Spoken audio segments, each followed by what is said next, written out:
मत्ती 12वां अध्याय, मत्ती 12 का 34। हे सांप के बच्चों, गौर से सुनिए, आपके बारे में नहीं है ये प्रिंसिपल है यहां पे, आप धर्मी हो।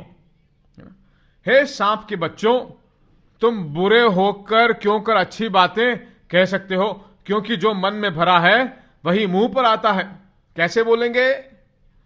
जो हम सुन रहे हैं, जो हम सोच रहे हैं, वह बाहर आ जाएगा। बेकार जगहों में बेकार लोगों की बातों को मत सुनना चाहिए। समय बिताने के लिए नहीं बोलना चाहिए। वो क्या बोल रहा है, जो वो बोल रहा है वो आपको अनजाने में आपके हृदय में चला जाएगा, फिर बाद में बाहर आएगा, हाय मैं बिना अनजाने में मैंने बोल दिया। नहीं नहीं, भरा है, भर गया अंदर। जो मन में है वही मुंह में आता है। भला मनुष्य मन के भले भंडार से भली बातें निकालता है, और बुरा मनुष्य बुरे भंडार से बुरी बातें निकालता है। और मैं तुमसे कहता हूं, जो जो निकम्मी बातें मनुष्य कहेंगे, न्याय के दिन हर एक बात का लेखा देंगे, क्योंकि तू अपनी बातों के कारण निर्दोष और अपनी बातों ही के कारण दोषी ठहराया जाएगा। तुम्हारी बातों के द्वारा निर्दोष और अपनी बात ही के कारण दोषी ठहराया जाएगा। यह कॉन्टेक्स्ट बहुत जरूरी है इसकी व्याख्या करने के लिए। मनुष्य जो निकम्मी बातें करता है, न्याय के दिन उसका लेखा देना पड़ेगा। आपसे कोई लेखा नहीं लेगा। सुनिए मेरी बात, अगर हमसे लेखा मांगेगा तो कितना बोलेंगे हम? आपने जो कुछ भी बुरी बातें बोली हैं, स्वर्ग में रिकॉर्ड नहीं होगा, पर इस भूमि में आप पर असर पड़ेगा। वह वहां पर बहुत बड़ी कटनी बनाकर देगा। स्वर्ग सुनेगा। यहां पर जब आप पढ़ोगे तो इसका कॉन्टेक्स्ट देखोगे तो यीशु के द्वारा किए गए अद्भुतों को शैतान ने किया है, उस कॉन्टेक्स्ट में है। यहां पे जो कुछ भी अद्भुत किया है इसने नहीं किया, शैतान के द्वारा वो करता है। तभी वो कहता है, हे सांप के बच्चों, तुम बुरे होकर तुम्हारे मुंह में क्या आएगा?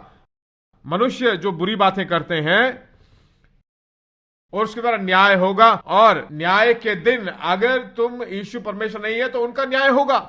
वही कॉन्टेक्स्ट है। ये विश्वासियों से मत बोलिए यीशु परमेश्वर नहीं है, ये जो अद्भुत करे हैं वो यीशु के द्वारा नहीं है, उसका न्याय होगा। तुम्हारे मुंह के शब्दों के द्वारा तुम दोषी, क्या तुम धर्मी ठहराए गए हो?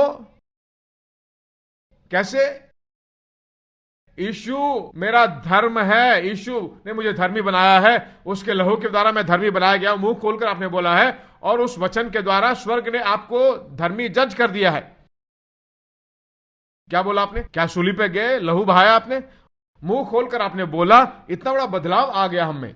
ठीक उसी तरह बिना मरे परमेश्वर के उन क्रियाओं को उसका विवरण करूंगा। मेरे बच्चे अद्भुत होंगे, आश्चर्य होंगे, वो बढ़ेंगे, फूलेंगे, फलेंगे, आश्चर्य होंगे। सभी प्रकार की बुराइयों से परमेश्वर मुझे बचाता है, सभी प्रकार की हानियों से मुझे बचाता है, ऐसा कहते रहेंगे तो तुम अपने वचन के द्वारा ही आप निर्दोष ठहराए जाओगे, धर्मी ठहरा जाओगे। क्या जिंदगी है! मैं कहता हूं दोषी ठहराओगे, नरक नहीं जाओगे, अपराधी ठहरा जाओगे। परमेश्वर के वचन को ऑफेंड कर रहे हो, उसके वचन के विरोध में आप बोल रहे हो। मनुष्य की बेकार की बातें, निकम्मी बातें बोलता है ना, आइडल वर्ड कहता है यहां पे। ऐसे ही बोल दिया। क्यों बोल दिया? ऐसे ही बोला सर मैंने। नहीं, ऐसा नहीं।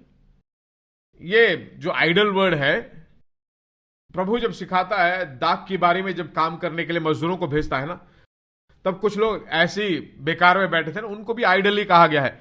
अगर ऐसे ही बैठे हैं बिना किसी लक्ष्य के, अपने जिंदगी में किसी तरह की भलाई को न पाने लायक ऐसे ही बैठे हैं, आप जो भी बोलते हो उसमें कोई लक्ष्य नहीं होगा। एक चीज में बदलाव न लाने लायक अगर आप बोलोगे तो वो बेकार की बातें हैं, निकम्मी बातें हैं। समझ में आई आपको मेरी बात? आप अगर कुछ बोलते हो, जरूर होना चाहिए, ऐसा विश्वास करना चाहिए, उसने जो कुछ भी कहा वैसा ही होगा, मैंने जो बोला वो वैसा ही होगा, विश्वास करके बात कीजिए। बाइबल हमें राजा बताती है,